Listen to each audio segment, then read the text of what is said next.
Praise the Lord. अब आप आपको हमारे चैनल के ऊपर हार्दिक अभिनंदन करते हैं।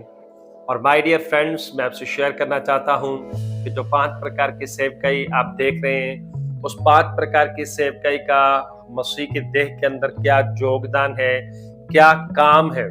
5 प्रकार की सेवकाई को परमेश्वर ने नए नियम के अंदर क्यों परमेश्वर उस सेवकाई को लेकर आया है। और इसके लिए अफिसियों की किताब 4 अध्याय और जब हम 11 वचन से पढ़ना शुरू करेंगे तो वहां पर लिखा है कि कुछ को उसने प्रेरित और भविष्यवक्ता और सुसमाचार प्रचारक और कुछ को उसने पासवान और कुछ को शिक्षक करके प्रभु ने ठहराया है। और ये नियुक्तियां प्रभु की ओर से हुई, लेकिन ठहराया क्यों है ये जानना बहुत ज्यादा जरूरी है, जिससे पवित्र लोग सिद्ध हो जाए।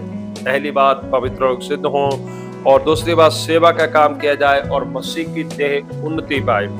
और जब तक हम सब के सब विश्वास और परमेश्वर के पुत्र की पहचान में एक ना हो जाएं और एक सिद्ध मनुष्य ना बन जाए, मसीह के पूरे डील डोल तक ना बढ़ जाए। माय डियर फ्रेंड्स, ये 5 प्रकार की सेवकाइयां सिर्फ वरदानों को परफॉर्म करने के लिए, सिर्फ वरदानों का प्रगटीकरण करने के लिए, जो उनके पास कितना ज्ञान है, इस ज्ञान का प्रगटीकरण करने के लिए नहीं रखी गई। ये 5 प्रकार की सेवकाइयां सिर्फ भीड़ों को इकट्ठा करने के लिए, जो उनको प्रभावित करने के लिए नहीं रखी गई।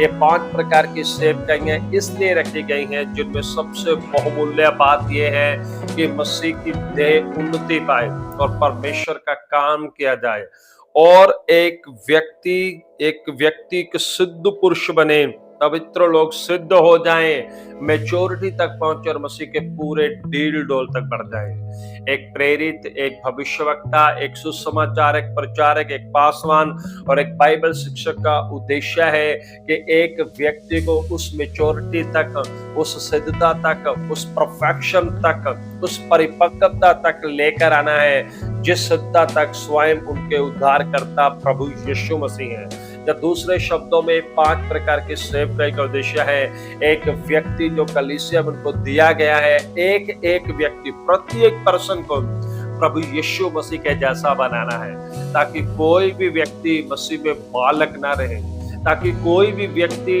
नकली और ठगने वाली शिक्षाओं के द्वारा और चतुर शिक्षाओं के द्वारा, आज बहुत सारी शिक्षाएं ऐसे जिनसे एक व्यक्ति को ठगा जा रहा है, एक व्यक्ति को बेवकूफ बनाया जा रहा है, एक व्यक्ति को धोखा दिया जा रहा है। और वो शिक्षा जो आपको मसीह के जैसा नहीं बना रही, वो शिक्षा आपको ठग रही है। और वो शिक्षा जो आपको मसीह के जैसा बनने की ओर नहीं लेकर जा रही, वो आपको भ्रमित कर रही है। और इसलिए आप एक कलीसिया के अगर सदस्य है तो आपको ये जानना बहुत ज्यादा जरूरी है कि 5 प्रकार की सेवकाई का उद्देश्य क्या है। अगर आप 5 प्रकार की सेवकाई के प्रेरित, या भविष्यवक्ता, या सुसमाचारक, प्रचारक, या पासवान, या शिक्षक हो, तो आपको अपना उद्देश्य पता होना बहुत क्लियर जरूरी है कि मेरा विजन क्या है। आपका विजन ये है कि आप परमेश्वर के कामों के लिए लोगों को खड़ा करें। सेकंडली, आप लोगों को मसीह के डील डोल तक बढ़ाएं, उनको यीशु मसीह के जैसा इस पृथ्वी पर बनाना आपका प्रधान काम है, आपका प्रधान उद्देश्य है। आपकी सेवकाई में कितने लोग प्रभु यीशु मसीह के जैसे बन रहे हैं, इस बात का प्रतिफल परमेश्वर पिता आपको अनंत काल में देंगे। कि कितने लोगों को आपने उसके पुत्र के स्वरूप में क्रिएट कर दिया है, कितने लोगों को उसके पुत्र के स्वरूप में आप बना पाए अपनी सेवकाई के अंदर, इस बात का रिवार्ड आपको अनंतता में मिलेगा। ना कि इस बात का रिवार्ड कि कितने लोग आपकी कलीसिया में बालक थे, लेकिन वो बहुत आयत की गिनती में थे। और इसलिए अपनी सेवकाई के उद्देश्य को समझना आपके लिए बहुत ज्यादा जरूरी है। God bless you all.